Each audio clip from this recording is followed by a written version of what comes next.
Chapter 1. Outside the Civil Affairs Bureau. Inside the Bentley, Beatrice sat in the driver's seat, Michael in the passenger seat. Outside the car window, snowflakes drifted down softly, people coming and going. Some walked hand in hand with smiles. Others exchanged looks of mutual disdain. Beatrice watched, thinking that she and Michael didn't quite fit into either of those kinds. Michael spoke first. "Today is Sarah's birthday." Beatrice nodded. "I know. It won't take long. Have you made up your mind?" "I think so." He lit a cigarette. Beatrice hadn't seen him smoke in a long time. She remembered the very beginning of her story with Michael. When she was 12, she followed her mother, who worked as a nanny at the Sun family home, and stepped into that deep courtyard mansion for the first time. Back then, she had her hair in pigtails and stood in the living room, looking up at the young master who was 2 heads taller than her. Michael's son shot her a cold glance and asked, "Is she going to live with us?" Mother's son nodded as she peeled fruit, saying, "Her mother works here, and it's hard to leave the child alone. Besides, you're about the same age, so having some company will be good." He didn't respond and turned to go upstairs. After that day, Beatrice became Michael's little shadow. She always carried her backpack, trailing behind him with a cheerful smile, calling out, "Young master, wait for me." He found her annoying and impatiently said, "Don't follow me." She pouted.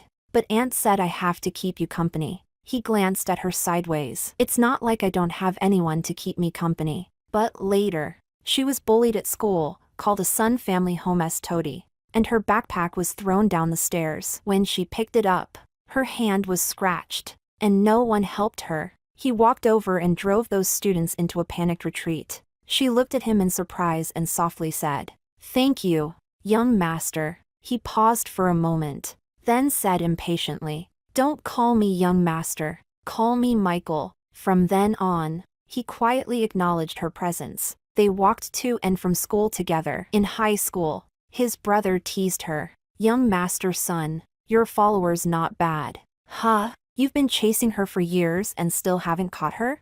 Beatrice's face flushed bright red, and she shook her head frantically. No. He just stood in front of her lazily, saying, "Don't cause a fuss." Back then, many girls wanted to give Michael's son a love letter but didn't dare to hand it to him directly. Instead, they shyly slipped it to Beatrice and asked her to pass it on. So every day after school, she would be holding a dozen letters, standing at the school gate, awkwardly watching Michael. He never took any, only saying, "Throw them away." Their first fight happened on the day the college entrance exam ended. Beatrice was walking down the street when suddenly a boy stopped her. Blushing, he said to Beatrice, "I like you. Would you consider being with me? We could apply to the same university." Beatrice widened her eyes in surprise. This was the first boy to confess to her. But before she could respond, she saw Michael not far away. He was standing in the shade of a tree with a cold expression, then turned and walked away. In the evening, Beatrice returned home to find Michael sitting on the balcony, smoking. She didn't know when he had learned to smoke. "Did you promise him?" Michael asked. Beatrice was taken aback. "No." He looked at her. "You're holding the Sun family home's money. You belong to me. You can't get involved with anyone else." She was stunned for a long moment, then gently nodded. "Okay." It seemed that from that moment on, things between them changed. Later, despite mother-son's opposition, he said, "I only want Beatrice." On the day they got married,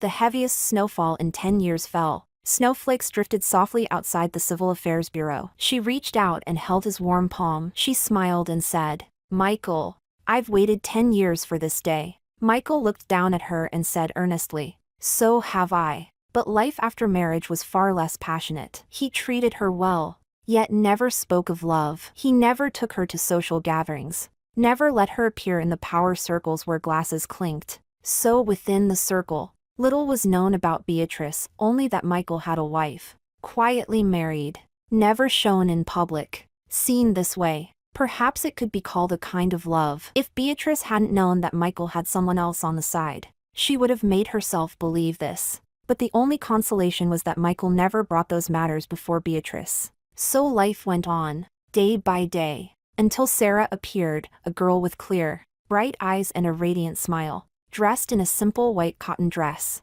Nothing like the glamorous image Beatrice had pictured out there. Sarah smiled at her and said, "Michael and I are in love. Can you let us be?" "Love?" Beatrice repeated.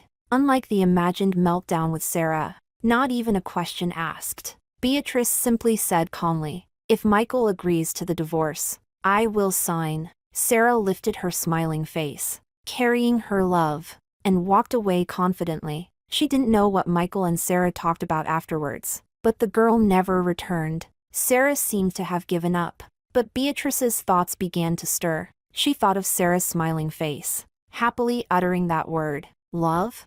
Does it exist between Michael and me?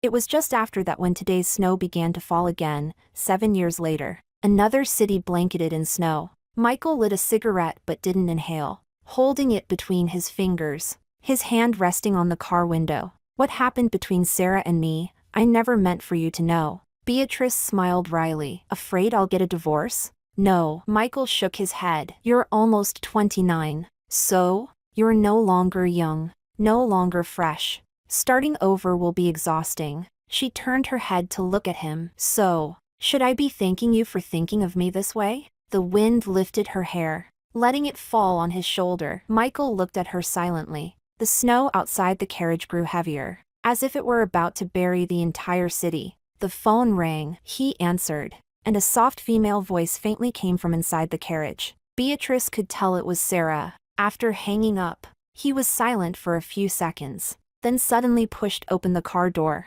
letting the cold wind rush in. He got out, stood in the snow, glanced at her, and said quietly, "Think carefully. I can pretend today never happened." Bang! The car door closed. Beatrice sat in the car, watching his retreating figure in silence. Frost had formed on the window glass. Her fingertip gently traced a word there, Sunday. She always enjoyed tirelessly doing some dull things. After finishing writing, she would lean forward, excitedly blowing out a warm breath. Watching the handwriting slowly fade in the steam, she turned back smiling and said to Michael's son, "Look, I've eaten you." Boring. But this time, the snow was so heavy that before she could even blow on it, it had already blurred. Chapter 2. When Beatrice returned to the villa, night had already fallen. She ate a few bites of reheated food, then took a shower. The house was quiet. Even the ticking of the clock sounded unusually clear. She sat on the terrace,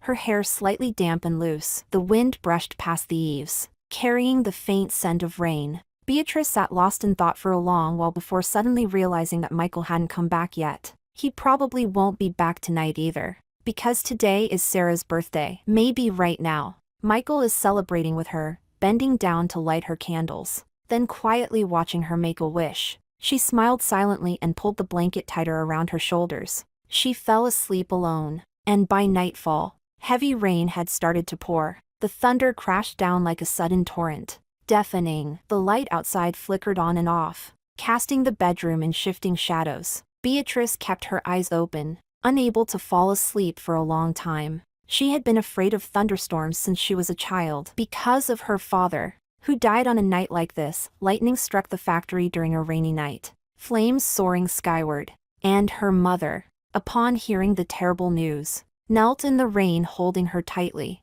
crying for a long time. Since then, every time she heard thunder, it was as if she were reliving that moment. Michael first learned about this by accident when she let it slip. That day, he was silent for a long time and then said just one word, "Don't be afraid." Just this single word moved her deeply. From that day on, no matter how their relationship changed, he always stayed with her during thunderstorms. When at the Sun family home, he would quietly slip into her room whenever no one was watching. She lay on the bed, Michael on the carpet. Silence stretched between them across the ceiling, yet they felt completely at ease. He always said, "Don't be afraid," in a low voice, as if shielding her from all her fears. Later, when she went to university and lived on campus, he couldn't come, so he called her, and those calls lasted all night long. Michael didn't say much. He just hung up the phone without a word. But whenever he heard her soft gasp, he would immediately comfort her, saying, "Don't be afraid." Then came, "I'm here." Later, they got married and finally lived together in the same room. On a stormy night, He held her close, his palm pressed to her back, his heartbeat warm and strong, pulsing steadily. She buried her head in his chest, closed her eyes, and listened to him say, "Don't be afraid." But tonight, he wasn't there. She was left alone, listening to the thunder rolling endlessly. Beatrice drifted into thought, unable to help but wonder if he might also be preparing something for Sarah at this moment. Would it be like before, when he gave her a birthday, pulling out a cake from behind with a cold expression, completely at odds with his character, then shyly urging her to make a wish quickly? The cake was topped with colorful candles, and he said with a look of annoyance, it was a gift. But after she made her wish, he took out a neatly wrapped present and awkwardly twisted the ribbon's end,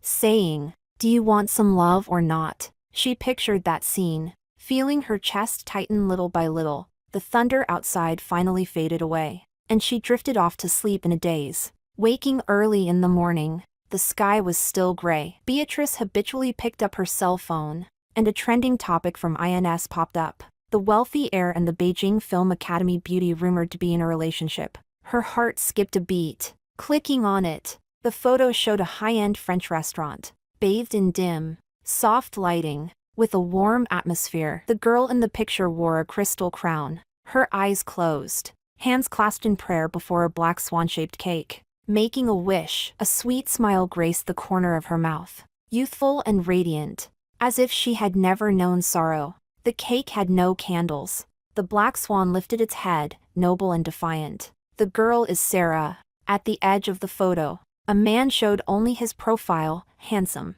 distant, with an unmistakable aura. Beatrice recognized that man as Michael. The atmosphere between them was intimate, without the slightest barrier. The comment section was wildly varied, some envious, others skeptical, and some gossiping. "This is way too sweet.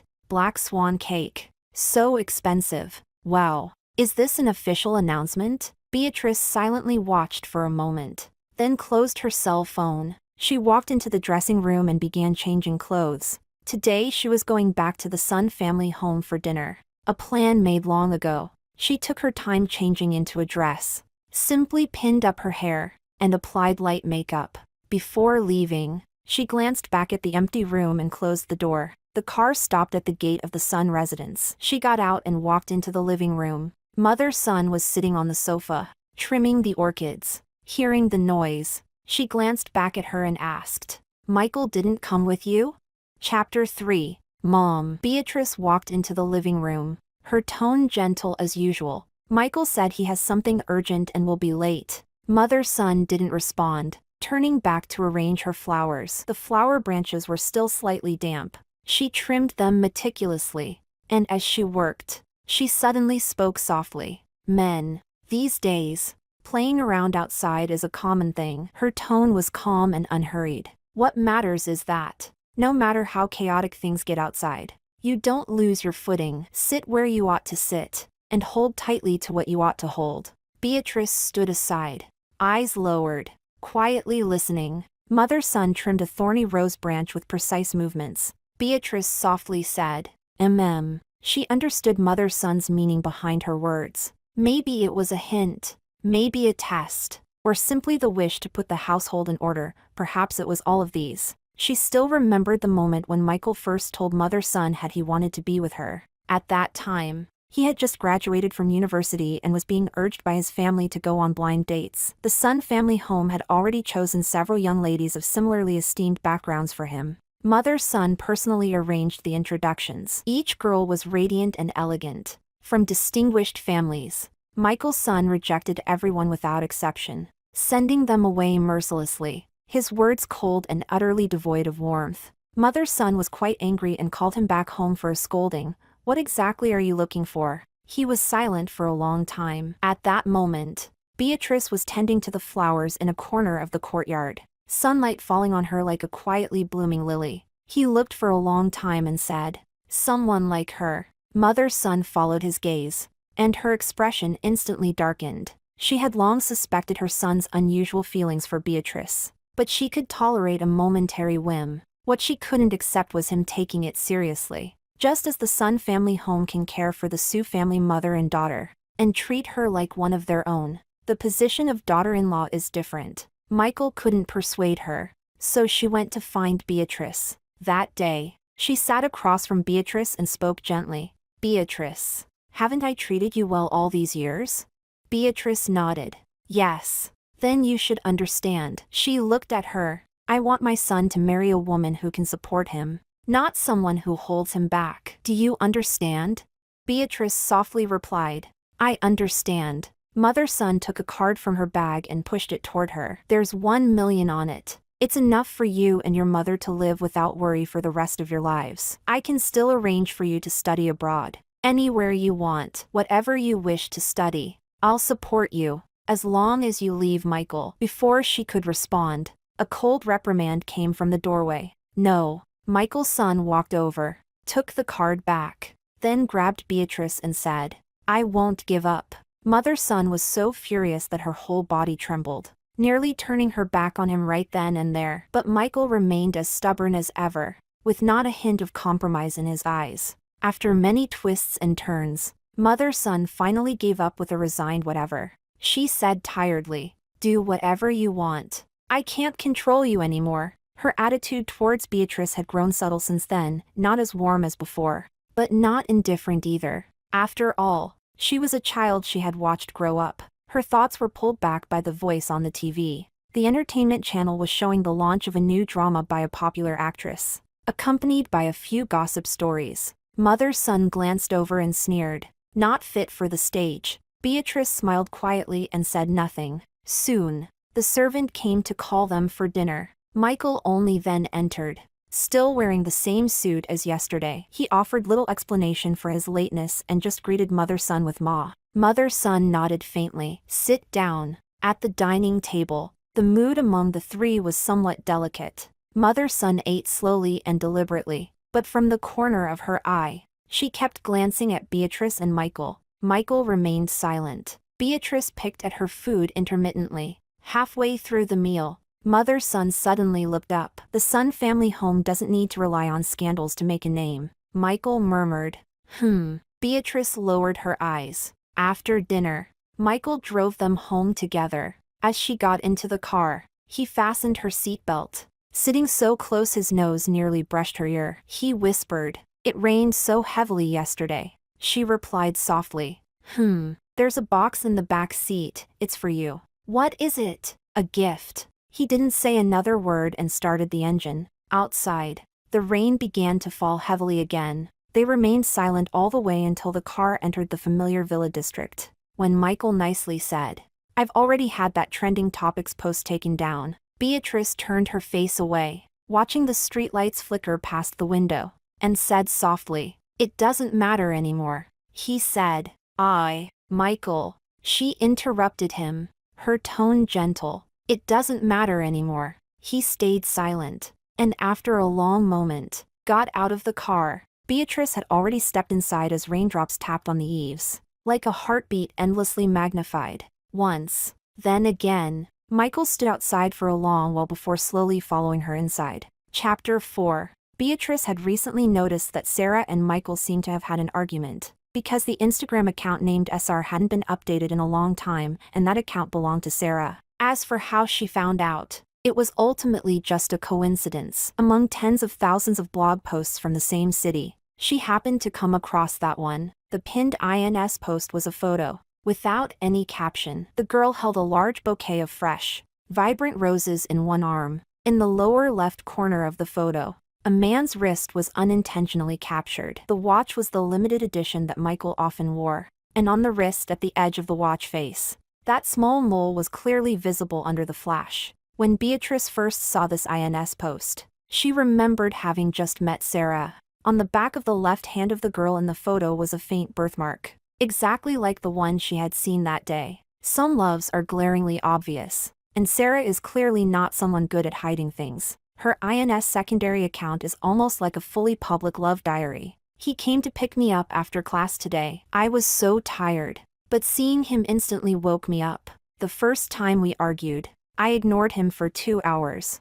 Yet he stood outside my building all night. He said buying that bag was extravagant, but I still swiped my card. Ha ha ha. I know you won't see this, but I really love you. The pictures never show faces, only blurred silhouettes or partial details, but the sweetness between the lines is impossible to hide. Until 3 days ago, the updates had stopped. That day was the day after Sarah's birthday. Beatrice leaned against the window, her fingertips mechanically swiping the cell phone screen, but her thoughts had already drifted away. Had they argued? Or was it Michael who had grown tired? Beatrice suddenly smiled. If there really had to be someone, it might as well be Sarah, at least that day. When she smiled and said she and Michael were in love, she seemed different from anyone else. Beatrice had always believed she wouldn't feel even the slightest sense of rivalry toward Michael. After all, he had been by her side all her life, never far away. It was only later that she realized, the longer one clings to the belief of being overthrown, the deeper the pain sinks in. She suddenly felt a little stifled and decided to go out for a walk. She stood up, intending to go out for a walk. While changing her shoes, Michael sat on the sofa reading documents. Hearing the movement, he looked up and asked, "Where are you going?" "Shopping." He closed the documents and stood up. "I'll come with you." Beatrice was momentarily stunned. He rarely took the initiative to accompany her anywhere. More precisely, he avoided it whenever possible. She had long since grown used to being alone or simply not going out. After being with Michael, she was never short of money. Most of the time, whatever she wanted, Michael would simply instruct his assistant to have it delivered. But today, he spoke first. So the two went to the newly opened shopping mall in the south side of the city. Beatrice walked into a clothing store, searching through the racks for a touch of unnecessary, innocent desire. Meanwhile, Michael sat quietly on the sofa in the store, absorbed in his cell phone. The sales assistant noticed them. A girl approached, her gaze lingering first on Michael and then on Beatrice, her expression subtly shifting. Beatrice didn't notice and went on choosing clothes by herself until she picked out a dress and headed to the checkout counter to pay. Michael's son answered a call, handed her the card, and said, "I'll be waiting for you at the door." She nodded and took the card. The salesperson behind the counter smiled at her, speaking with a knowing tone. "Mr. Sun is really good to you."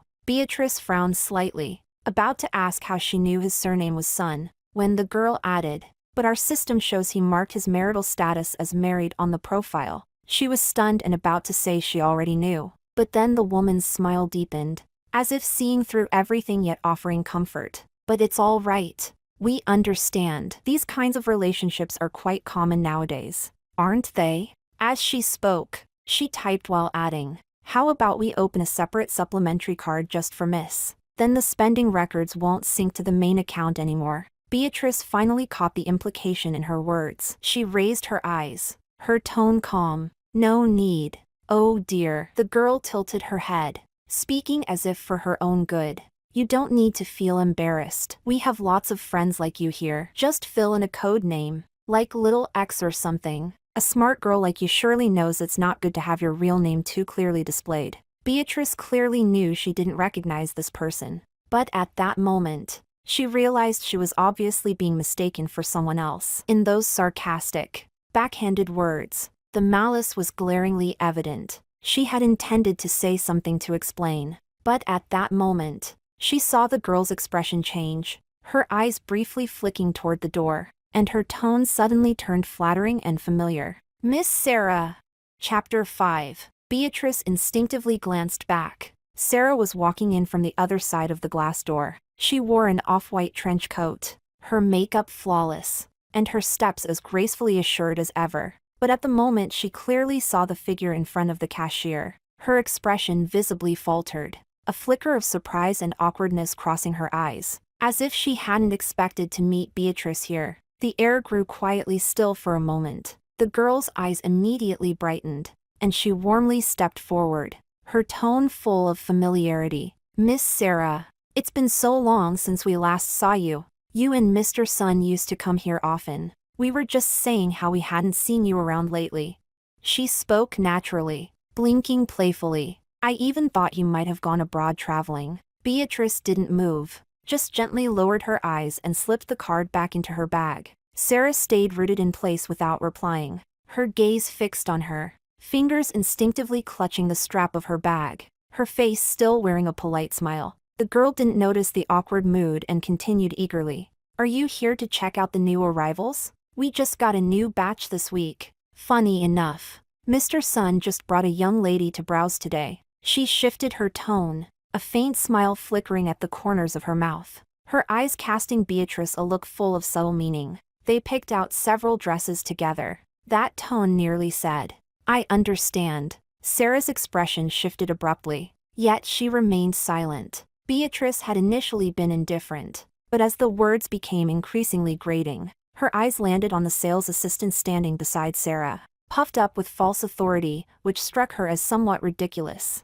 Just as she was about to speak, there was another stir at the door. Michael walked in. He was tall and slim, his presence cold and commanding. His gaze swept past Sarah and fixed firmly on Beatrice. Finished shopping? His tone was calm, as if the person beside him was his sole focus. Sarah opened her mouth, as if something was caught in her throat, but eventually, due to the awkwardness from their recent argument and Cold War, she swallowed it back. She had thought that when Michael saw her, he would, as usual, look down first and soothe her, but he didn't even glance at her once. His gaze fell only on the dress in Beatrice's hands. Have you picked it out? Beatrice looked up. I'm not buying it. She handed the card back to Michael and said lightly, I don't like it. Then, let's go, Michael said calmly. After speaking, he casually opened the door for Beatrice, a gesture effortless yet carrying the weight of a long-formed habit. Beatrice had just taken a step forward when she suddenly seemed to remember something. She looked back at the girl,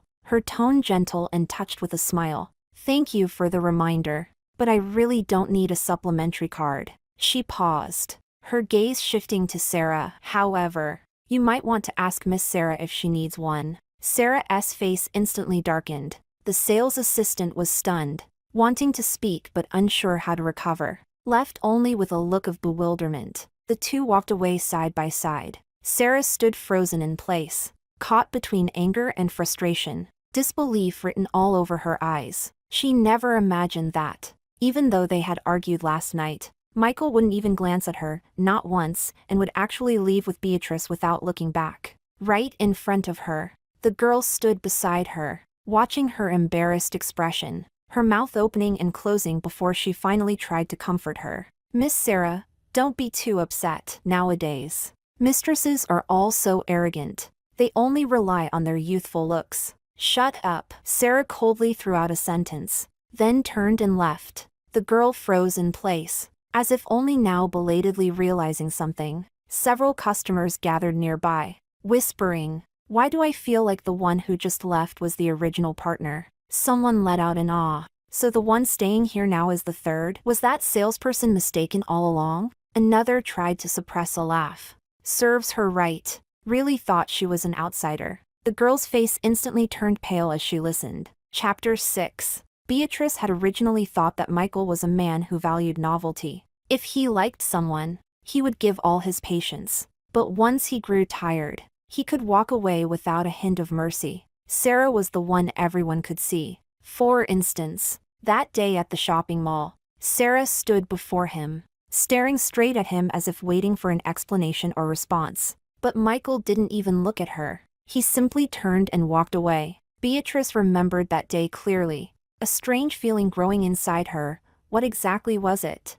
She thought about it for several days after returning home and finally came to understand. It's a pity, truly a pity for Sarah. But who would have thought that this girl was even more resourceful than she had imagined? She could even make Michael change his mind. Beatrice had known Michael for so many years and had never seen him look back at anyone. That day, her stomach ailment flared up again. Thinking the medicine at home was nearly expired, she went to the hospital for a checkup and to pick up some new prescriptions. At the end of the corridor on the hospital's third floor, a familiar figure brushing past made her pause. Sarah.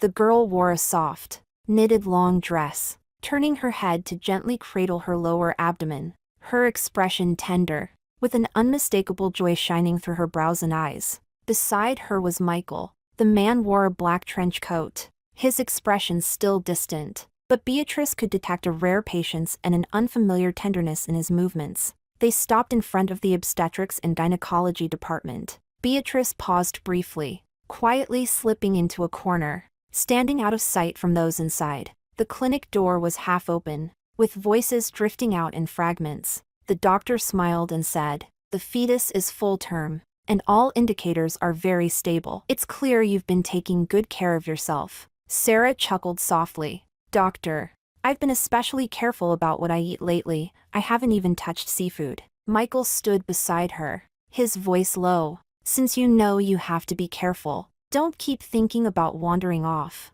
I'm happy, you know." Sarah tilted her head to look at him, her eyes curved in a smile. "In a few months, you'll be a dad." The man answered quietly. The doctor laughed. "Your husband is just concerned. Any man about to be a father gets a little nervous." Sarah lowered her head and smiled, her laughter soft and gentle, carrying a hint of shy sweetness. Then Michael patiently asked the doctor numerous questions about precautions regarding diet, exercise, and rest. One by one, even Beatrice thought he was taking it far too seriously. She leaned against the cold wall, listening to the fragmented conversations in the clinic, momentarily lost in thought. She had never seen Michael like this before. In her memory, he was always distant and indifferent, as if he had never shown any strong or obvious emotions. Even 2 days before the college entrance exam, he would still play basketball alone on the playground, completely ignoring the anxiety and panic around him.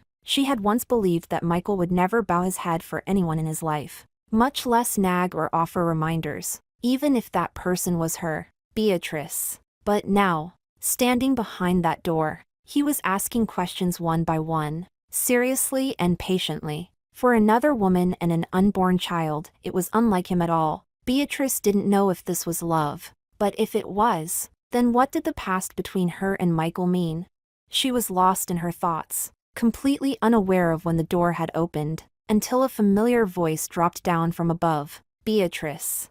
Startled, she instinctively looked up. Sarah was holding Michael's arm, her other hand gently resting on her belly, smiling warmly. As for Michael, he stood before her, his brow slightly furrowed. "What are you doing here?" Chapter 7. The corridor wind blew in through the window cracks, chilling Beatrice's fingertips. She opened her mouth to speak but was interrupted by Sarah's soft question. "Miss Beatrice is here to see the doctor too? You don't look well." Her voice carried an overly tender concern, with a slight emphasis on the word too. Beatrice smiled faintly, her voice soft. "My stomach feels a bit uncomfortable, so I stopped by since it was on the way." She paused briefly, lowering her eyes to glance at Sarah's still flat lower abdomen. "Congratulations." Sarah's smile softened, and she softly responded, as if finally receiving confirmation of her victory. Michael remained silent, his gaze fixed on Su Tinghuan,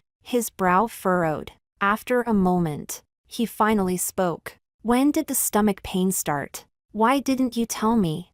Beatrice looked up at him calmly and said, "I don't remember. It must have been a few days ago." She spoke casually, as if she barely even noticed herself, but Michael furrowed his brow even deeper, a trace of displeasure in his eyes. "Remember to tell me next time." The atmosphere fell silent for a moment. Sarah's smile froze briefly. She wanted to say something, but Michael had already stepped forward, snatched the test results from Beatrice's hand, and lowered his head to examine them carefully. Sarah swallowed her words, biting her lip gently as she said, "It's okay. I can take a taxi home myself. When you're done, remember to come home early. The baby and I will be waiting for you." The moment the word home dropped, Beatrice felt a buzzing in her mind. So, they already had a home. Michael nodded, not looking at her anymore, and turned to grasp Beatrice's hand. Beatrice tried to pull away, but Michael held tightly, as if warning her not to struggle. Silence followed like a shadow on the way from the hospital to the car. Only after leaving the hospital gates did Beatrice slowly ask, "When are we getting divorced?" Michael didn't look at her and simply said, "Is this the decision you've thought over?" "Sarah is pregnant." Her voice betrayed no emotion. Michael furrowed his brow, his expression growing slightly cold. "I told you, I won't let anyone's matters affect us, including hers." "What about the child?"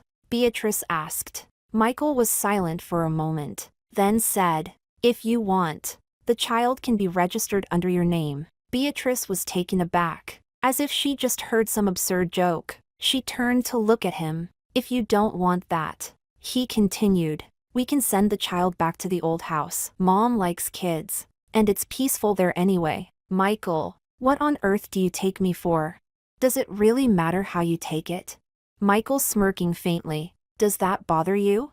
I said, no matter what happens, you belong to me. No matter how much others outside fight and struggle, your place will never be shaken. His tone was light, yet it carried an unshakable authority. It was as if Su Tinghuan were simply one of his fixed assets, immovable and non-refundable. Beatrice staring at him, her words tinged with disbelief. So you can be unclean, but I'm not allowed to leave you? You can leave too. He finally turned to look at her. But do you really think you can leave? Beatrice. From head to toe, what haven't I given you? The clothes you wear, the things you use, aren't they all from the Sun family home? Do you really think that if you shed the skin, you could be anyone else? As long as I'm not tired of you, you'll belong to me for life. Beatrice looked at him in stunned silence, a bone-deep chill rising from her heart. She tried to reason. Michael, this isn't fair. Love isn't possession. Nor is it forcing someone to stay. You told me that Sarah wouldn't affect us. But now you even have a child. What do you expect me to hold on to? To keep being with you? To keep fooling myself? Then keep lying. He looked at her, his eyes deep and inscrutable. After a while, you'll get used to it. The car fell into complete silence. His voice was cold, like a blade cutting across her heart. Beatrice looked at Michael, feeling her heart grow colder with each passing moment. In an instant, all those memories she had revisited and forgiven so many times took on a new meaning. She wanted to reason with him, but the man before her refused to listen. He cared only about the outcome, never once considering her feelings. Her eyes reddened, but she still forced herself to say, you know this is wrong, but I'm willing, he said calmly. Then it's not wrong. The car fell silent for a moment. At this moment, Beatrice finally realized that this man had never truly considered equality. What he wanted was obedience, possession, to trap her in his world where even resistance was forbidden. She looked down and smiled faintly, but her eyes gradually grew cold. She said, Michael, you're disgusting. Chapter 8. Michael slammed on the brakes, the tires screeching sharply against the road. The car stopped by the roadside, and he turned his head, staring at Beatrice. What did you just say? His voice was hoarse and low, with emotion swirling in his eyes that Beatrice couldn't quite make out. Beatrice turned her face away, looked out the window, and repeated, I said, you're disgusting. She articulated each word clearly. Michael's gaze darkened suddenly. Say that again. You're disgusting. Take it back. You're disgusting. Beatrice! He suddenly growled, stepping forward aggressively, his large hand snapping down on Beatrice's chin, the force causing her to frown instinctively. She stifled a groan of pain but stubbornly lifted her chin and said, word by word, you really are disgusting. Michael stared at her intensely, suddenly released his grip, and in the next moment, lowered his head and kissed that incessantly talking mouth fiercely. Angry, rough, and chaotic, utterly devoid of warmth. Beatrice struggled to push him away, pounding on his chest, but the man seemed completely mad, refusing to stop no matter what. Finally, he abruptly ended the kiss, shoved her aside, slammed on the gas, and the car sped back to the villa like a madman. All the way, Beatrice didn't say a word, only feeling waves of suffocating tightness in her chest. As soon as the car came to a stop, Michael got out, walked to the passenger side, opened the door, yanked her from the seat, and dragged her toward the house. Michael, you're crazy. Let go of me. She struggled but couldn't break free, stumbling as he pulled her forward. He stayed silent, striding ahead. Once inside, the moment the door closed, he pulled her into the master bedroom and shoved her onto the bed. Beatrice had barely sat down before Michael leaned over her, his voice low and pressing. Why exactly do you insist on a divorce? Wasn't it fine before? No, it wasn't. She stared at him coldly. I gave you the best life, the best resources. sent you to the finest schools. Even daughters of aristocratic families aren't as privileged as you. You started with nothing. Who do you think made you who you are today?" His voice was low and heavy, every word landing like a knife. "Do you really think you can leave me and live better? I don't want any of that." Beatrice bit her lip. "Even if you laid the whole world at my feet, I still wouldn't want to be with you." "Just because of Sarah?" His face darkened. "No," she suddenly smiled, though her eyes were red. "It's because I've seen you for who you really are." Michael's hand trembled. Beatrice's tears finally fell, one by one, striking the back of his hand, burning hot. She looked at him, her eyes bleak. "Please let me go. Michael, you're with Sarah. I'll stay far away and never bother you again, okay?" The air was silent. Michael's throat moved, his voice barely audible. "Beatrice, you're dreaming." His kiss came down again, but this time, she cried nearly in sobs, her voice hoarse as she kept resisting, shouting, "Michael!" The man showed no intention of letting go. "Beatrice, from I don't want you, to I hate you, and then to I despise you." Those words stabbed into Michael's heart like blades, driving him nearly mad as he held her tighter and kissed harder. Beatrice finally broke down, crying until her vision blurred and her consciousness began to fade. Just before losing consciousness, she seemed to hear Michael calling her name repeatedly, fueled by anger, yet tinged with a misplaced sense of hurt. Beatrice had no time to consider the reasons. She was truly exhausted. This relationship had reached its breaking point for her. Chapter 9. When the thunder roared, breaking the silence, Beatrice opened her eyes. The chaos of last night felt like an all-too-real nightmare. She lay there for a long time before realizing she was truly awake. Michael was not there. Beatrice raised her arm to shield her eyes. Her eyes felt dry, her body ached faintly, and moving made her gasp sharply. But she still sat up, threw on her coat, and went downstairs. The hot porridge on the table steamed in the cold air. Auntie was setting out bowls and chopsticks. Seeing her come down, she smiled and said, "The young master ordered porridge first thing this morning. He said to make sure you drink some as soon as you wake up, and asked me to watch you finish it." Beatrice did not reply. She just sat down. She sipped slowly. The porridge was made with the shrimp and corn she loved. It tasted fresh. Yet she couldn't taste a thing. After she finished, the auntie smiled with satisfaction, cleared the bowl, and turned to head into the kitchen. Beatrice walked to the door and tentatively twisted the handle. The door opened. There was no lock, and no one was watching over her. She stood at the doorway, her foot hesitating to step outside. The wind swept in, carrying the damp scent of rain. Beatrice suddenly smiled. Michael, so he really wasn't afraid she would run away. Yeah, where else could she go? As long as Michael doesn't let go, there's nowhere in this world she can escape to. He's always been very confident. Beatrice closed the door and turned to walk upstairs. Suddenly, she no longer wanted to struggle, nor did she want to think about the future. She just wanted to find a book and quietly get through this long, chaotic day. The books on the bookshelf were neatly arranged. She casually pulled one out, but it was a photo album tucked inside, a thick volume, covered with a thin layer of dust. She opened the first page and was immediately stunned. These are photos of her and Michael, from her teenage years to the present, taken every year. In the photos, she is always smiling, while Michael always wears a cold expression, never even making a gesture as intimate as a shoulder hug. Beatrice looked at those photos, and a question suddenly surfaced in her heart. How did they end up together?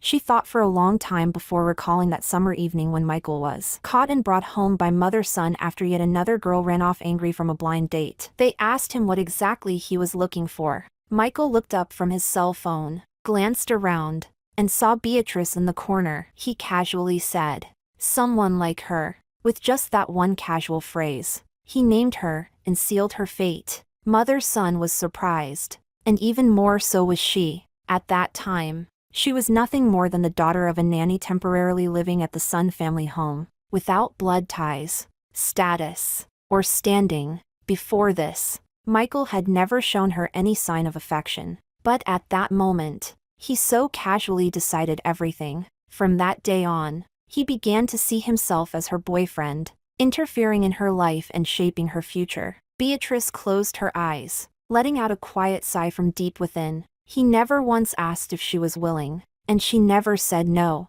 At that time, she didn't understand what love meant, nor did she dare to resist Michael. When Michael said something, she listened. When Michael wanted something, she gave it. She never refused him. But what about later?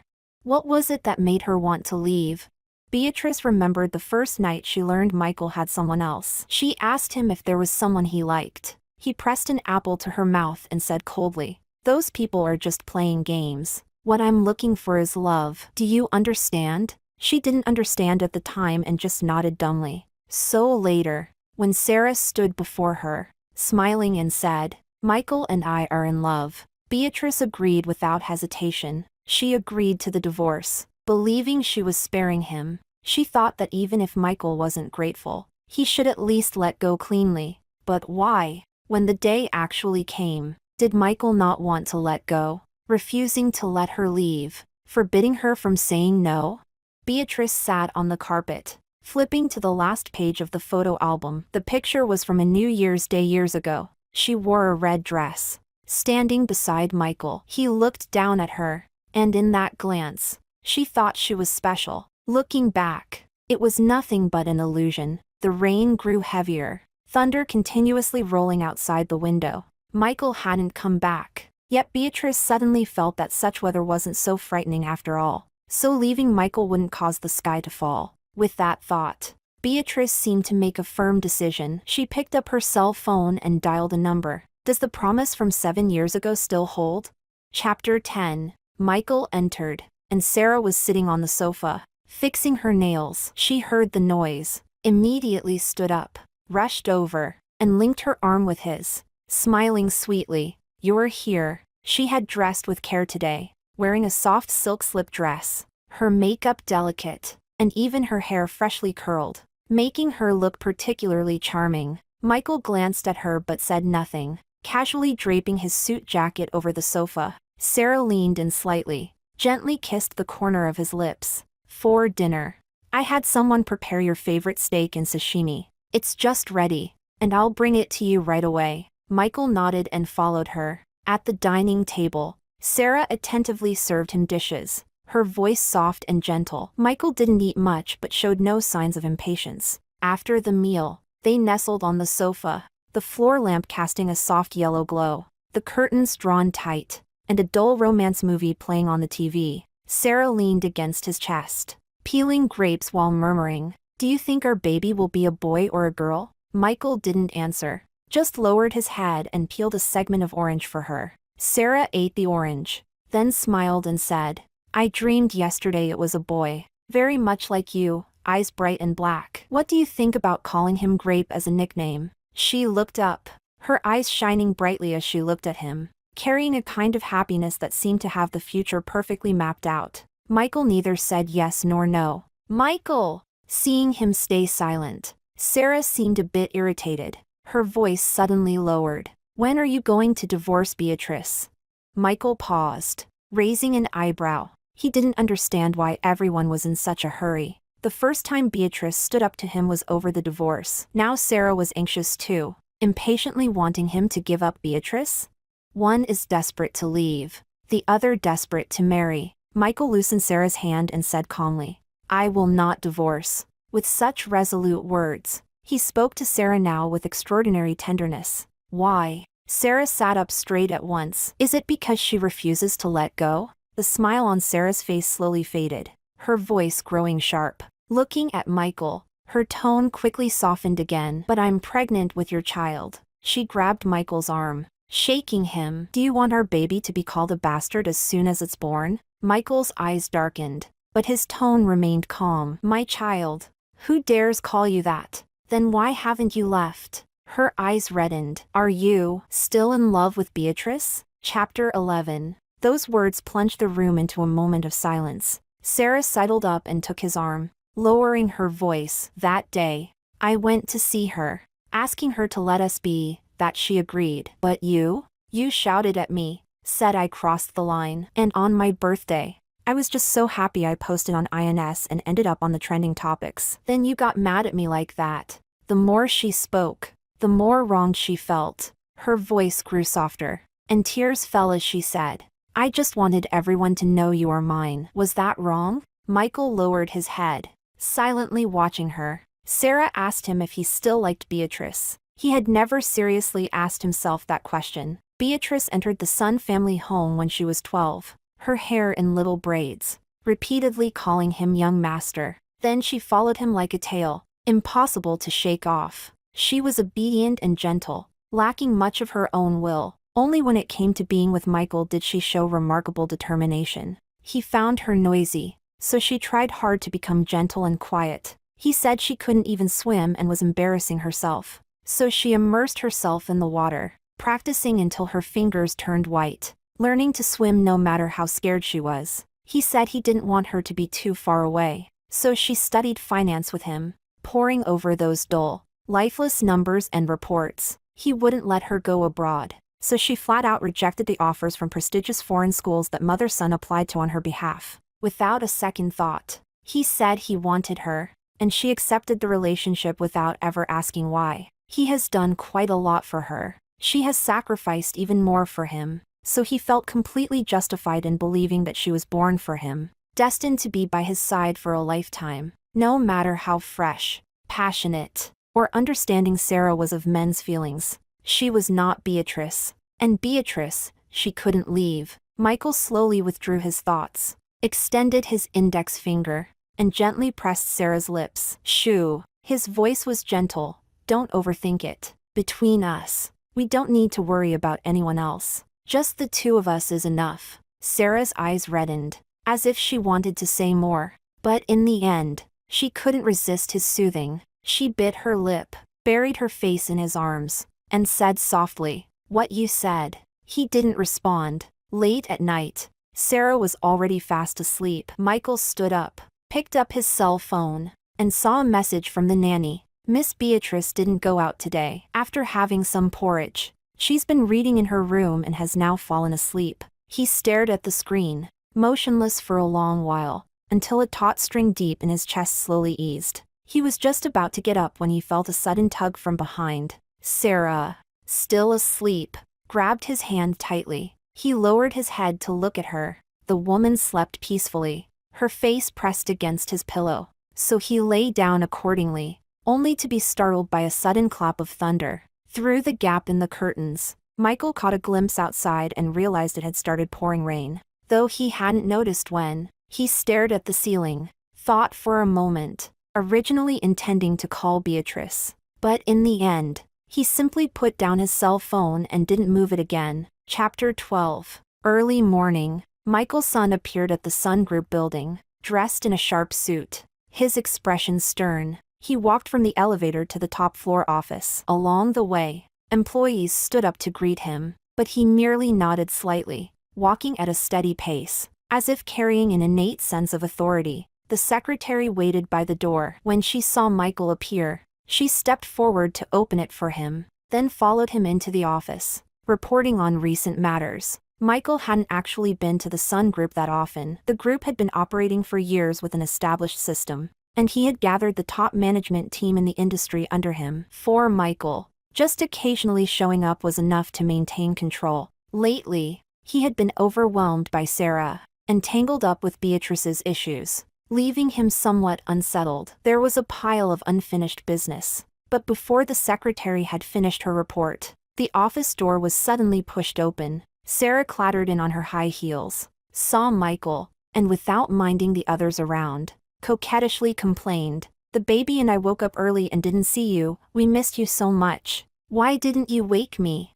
She wore a form-fitting long dress, her waistline elegant and defined, making her appear both charming and bold. The secretary was interrupted, glanced at Michael, waiting for his cue. Michael rubbed his forehead and waved the secretary away. "We'll talk later." The secretary tactfully backed out, closing the door behind her. Sarah walked over with a bright smile, sat down without asking, and directly perched on Michael's lap, grabbing his arm and shaking it. "Will you come shopping with me? The sun is so lovely today, and I want to buy a dress. Won't you come with me?" She must have sprayed quite a bit of perfume. A strong rose fragrance hovered around Michael. The scent clung to him, and so did she. Sarah showed no sign of pregnancy. Michael glanced down at her with some impatience but didn't refuse. He just said, "Don't wear so much perfume next time." Sarah twirled a strand of hair around her finger and hummed softly. "I know already. Get up. You're rushing me," she said, annoyed. "Weren't we going shopping?"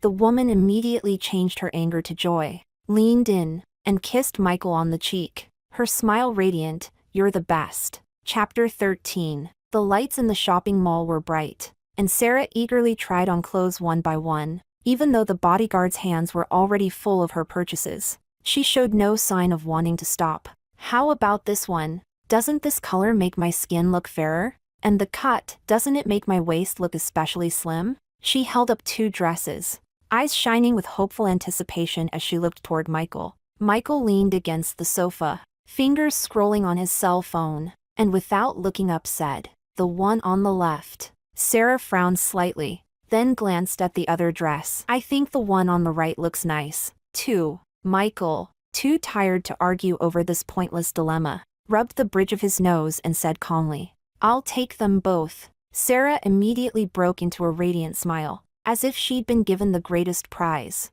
then leaned in to kiss him. Michael felt a little overwhelmed by her sudden kisses and frowned, but watching Sarah's beaming smile, he suddenly felt a surge of emotion. Money is truly a wonderful thing. It can buy all a woman's meekness and smiles, and it can also win a completely dependent attitude. It seems there's nothing money can't do in this world. But at that moment, Michael suddenly saw another name flash through his mind: Beatrice. If only Beatrice were as sensible as Sarah, he thought. But then he laughed bitterly. If Beatrice really were like Sarah, it wouldn't be anything remarkable. The Beatrice in his heart shouldn't be some woman anyone can pick up on the street. She should be the only one, belonging solely to him. After shopping, the two went to a Michelin-starred restaurant on the top floor of the mall. From the 99th floor, the city lights shone against the night sky like an inverted Milky Way, calm yet radiant. Sarah flipped through the menu, excitedly ordering a heap of dishes. "These are all your favorites, I remember."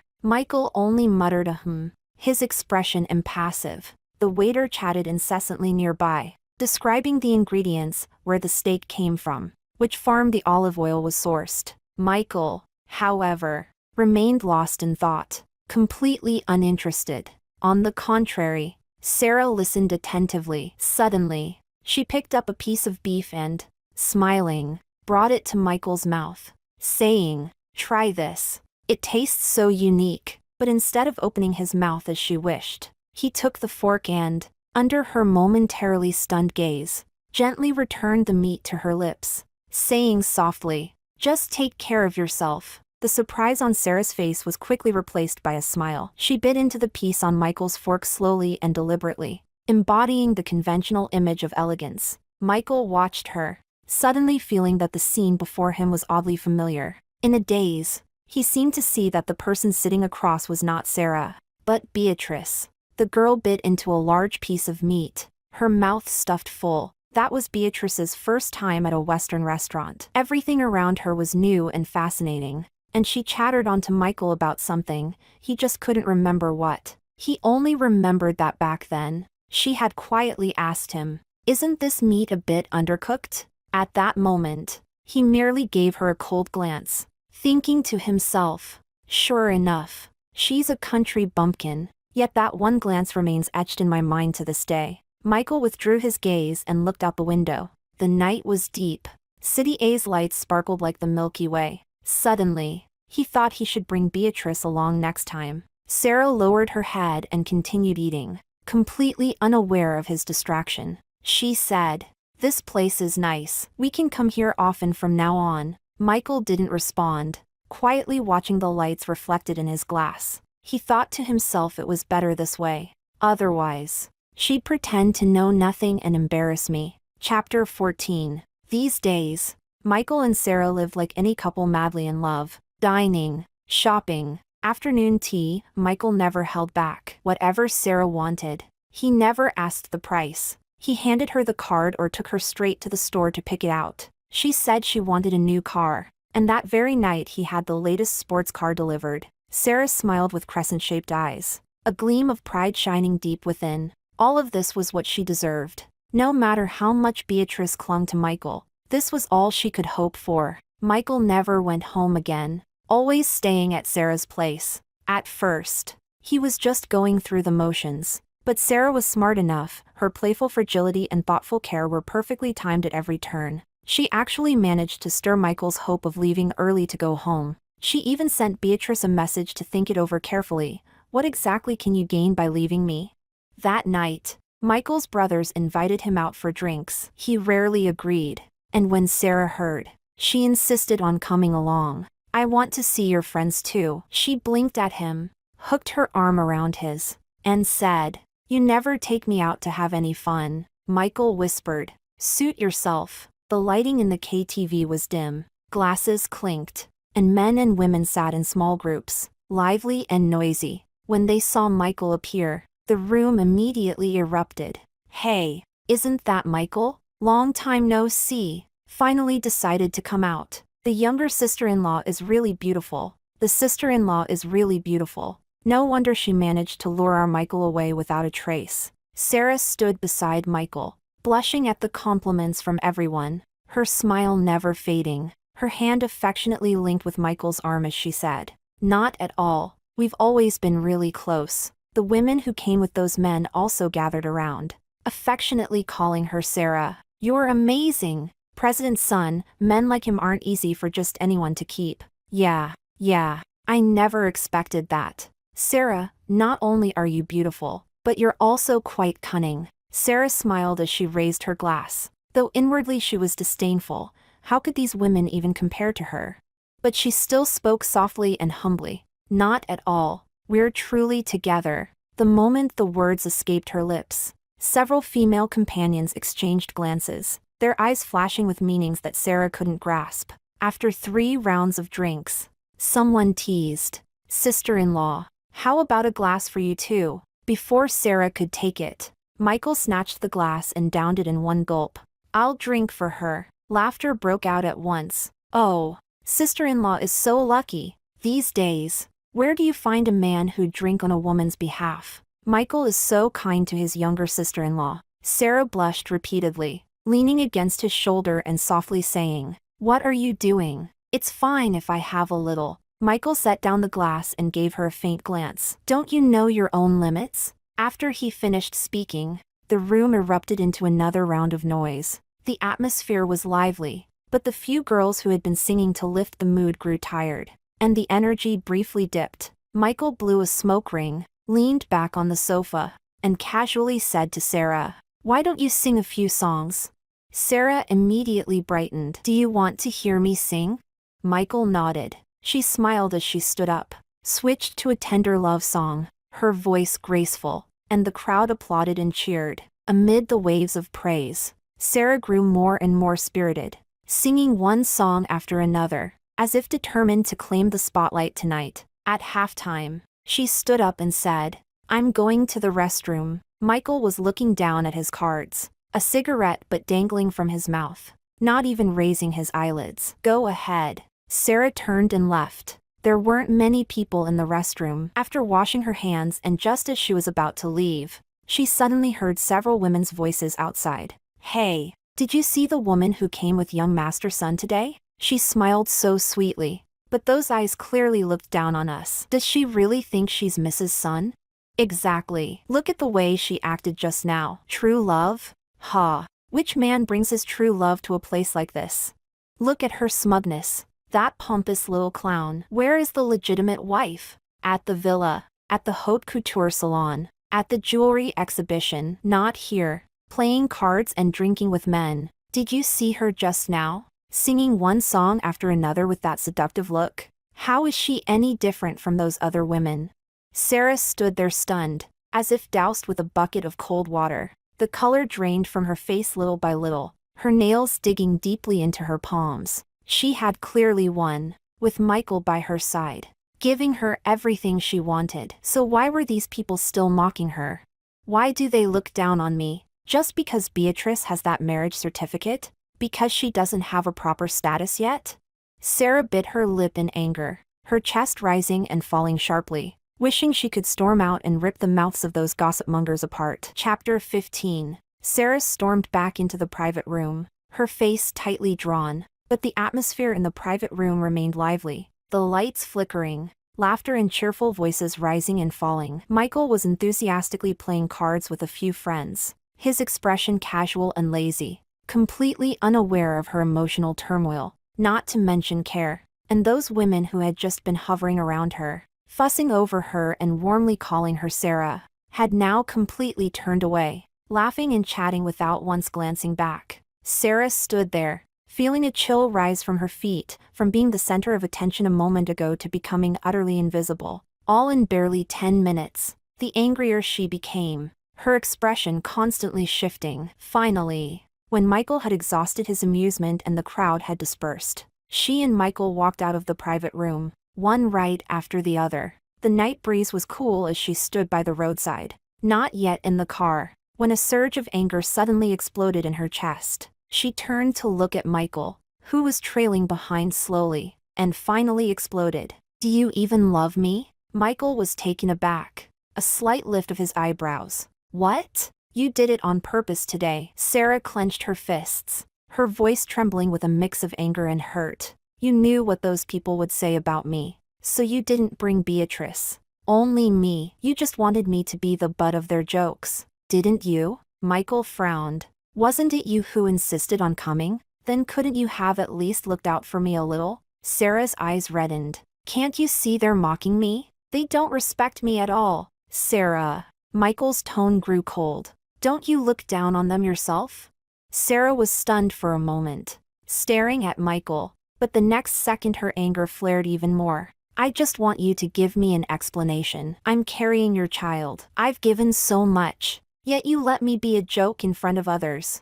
Michael silently looked at her for a long while. His expression softened, and his tone grew even lower. "So? Sarah, you've been with me the longest. I thought you were smart, so I was willing to humor you. But the things you did after, running off cluelessly to find Beatrice, even hiring paparazzi to secretly take photos just to get on trending topics, nagging me about this and that every day.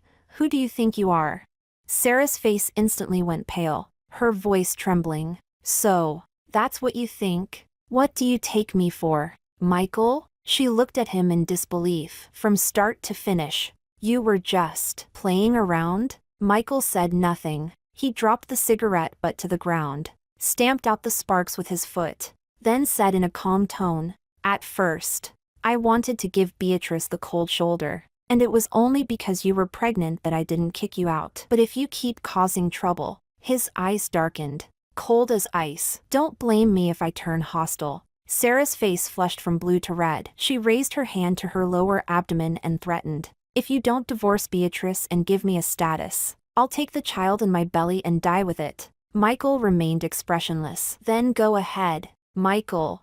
"Sarah, don't mistake this little thing for a bargaining chip to threaten me." Michael turned his back to Sarah, his voice growing cold. "Either quietly give birth to the child and stay out of my affairs, or leave now. There are plenty of people willing to give me children." His tone was calm, but every word was like a dagger piercing Sarah's heart. She stood there, stunned, hearing such a resolute statement from Michael for the first time. As if all her strength had been instantly drained, she finally realized that the man before her was fully prepared, without the slightest mercy, to withdraw all tenderness the moment she crossed the line. Michael no longer looked at her, turned, got into the car, and left decisively, leaving her alone as the cold wind bit through the night. He went straight back to the villa he hadn't set foot in for a long time. But when he pushed the door open, Beatrice was nowhere to be found. The living room was clean and tidy, her slippers still there, and the book on the coffee table left open halfway through. Yet in the vast house, not a single soul was in sight. Michael furrowed his brow, an inexplicable irritation welling up inside him. He grabbed his cell phone and called Beatrice right away, but no matter how many times he tried, he couldn't get through. Michael's face darkened instantly. He gave a cold laugh, a flicker of menace flashing in his eyes. "Good, very good, Beatrice. You're really getting bolder." He narrowed his eyes, his tone dark as he made the call, and his assistant said, Right away. I'll find out exactly where Beatrice is now. As quickly as possible. The call had just ended when the cell phone screen lit up. It was Sarah's messages, popping up one after another. Michael, I was wrong, I was too impulsive just now. I just care about you too much. I won't say reckless things anymore. Please don't ignore me, okay? Michael glanced casually, too lazy to even open them. His finger swiped, directly dragging her number into the blacklist. He leaned back on the sofa, eyes half closed, his whole face hidden in the night, expression utterly cold. But in his mind, only one name kept circling over and over: Beatrice.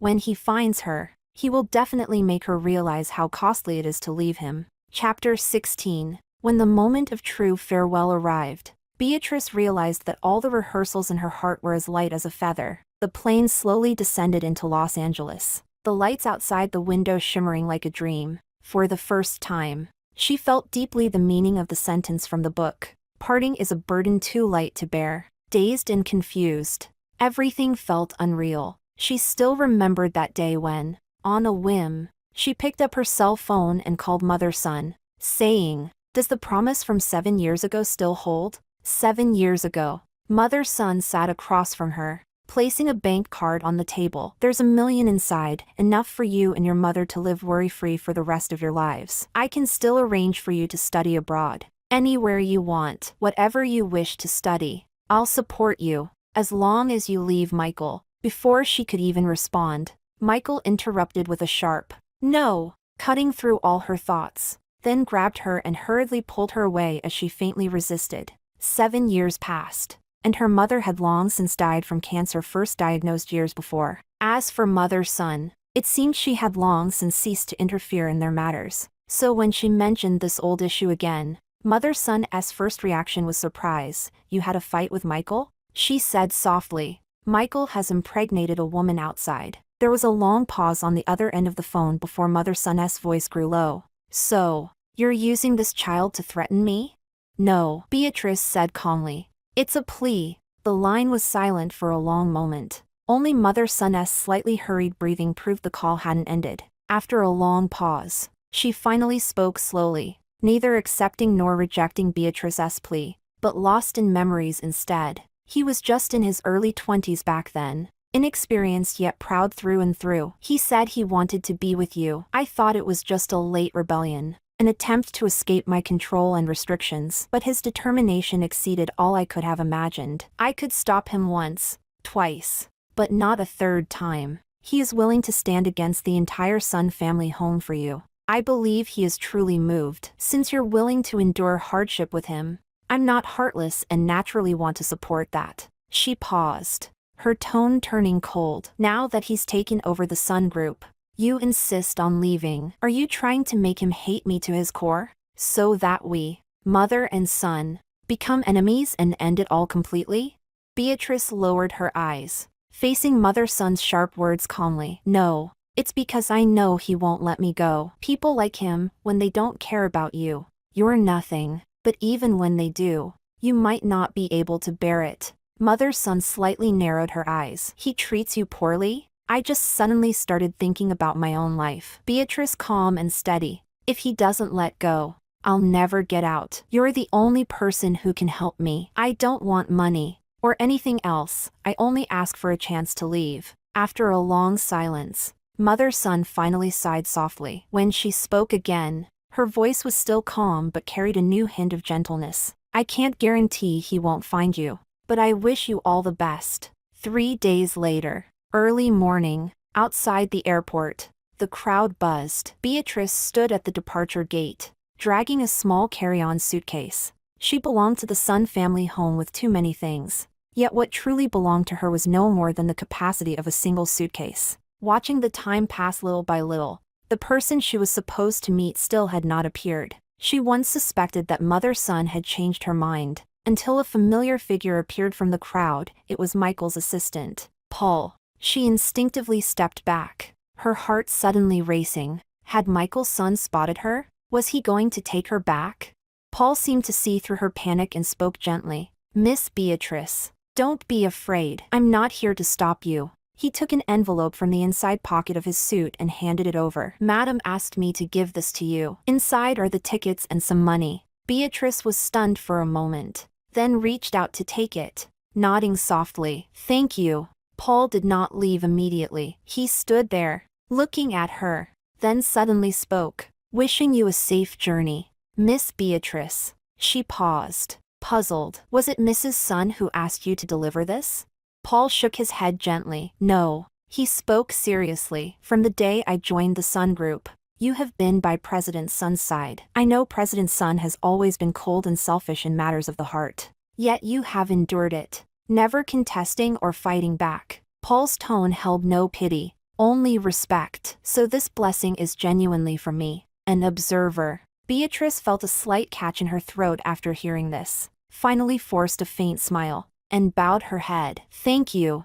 And please also thank Mother Sun for me. She did not look back. Under Paul's gaze, she turned away with steady steps. The plane arrived in Los Angeles by evening. The driver arranged by Mother Sun was already waiting early at the exit to take her to a quiet apartment building. The house wasn't large, but it was warmly decorated. The living room was clean and crisp, every corner neatly arranged, with a terrace overlooking the city lights at night. Beatrice walked onto the terrace, gazing at the endless stretch of lights in the distance, then lowered her eyes to the flickering street lamps below. It turns out, even in the most bustling cities, quiet corners like this exist. She had imagined countless times what it would feel like if one day she truly left Michael and went far away. At this moment, she finally understood. The first feeling wasn't freedom, but exile. She was exiling herself, completely banishing Michael from her life. Chapter 17. At 6 in the morning, the sky over Los Angeles was just beginning to brighten.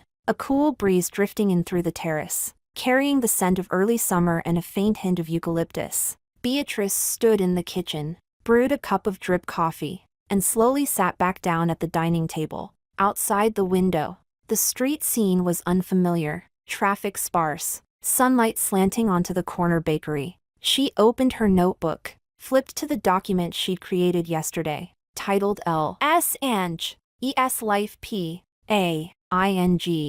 She had rehearsed the idea of a fresh start countless times in her mind, yet it always remained just a fantasy. Until now, a new number, a new email, a new identity, like a second opening in life. Even her breath carried a clear, unfamiliar lightness. She typed the first line on the keyboard, find a career you love and are willing to commit to for the long haul. During the first few days after moving in, Beatrice barely stepped outside. Only on a few particularly sunny days did she dare to take a couple of laps around the block. She couldn't drive and wasn't familiar with the local traffic. Although her language skills were good, every time she spoke, her pronunciation felt stiff, and she was always worried that others could instantly sense her unease. Until that afternoon, she went to the nearby library and finished reading, planning to print some materials. The printer hummed softly, but the paper jam light kept flickering, preventing it from working properly. She stood in front of the machine,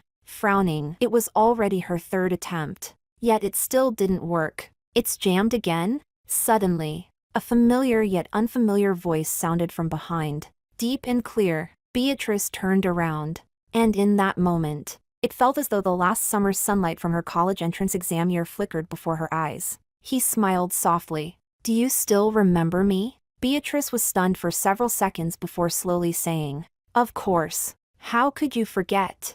That night after the college entrance exam, at the school gate, someone stopped her and said, Beatrice, I know you like Michael, but I still want to tell you once more that I like you, Lucas, the boy she had once personally rejected. Long time no see. He bent down to help her check the printer issue, and after printing the documents, he turned to her and asked, are you still planning to keep me at arm's length this time? Beatrice was silent for a moment, then smiled quietly. You still remember? It'd be strange if I didn't remember. Lucas, half joking, half serious. That day, as soon as you heard me finish speaking, you saw Michael not far away and nearly immediately tried to refuse me. At that moment, I defiantly asked you if it was because he could give you money. You said you would work hard from now on too, to give me a good life. Beatrice picked up his words.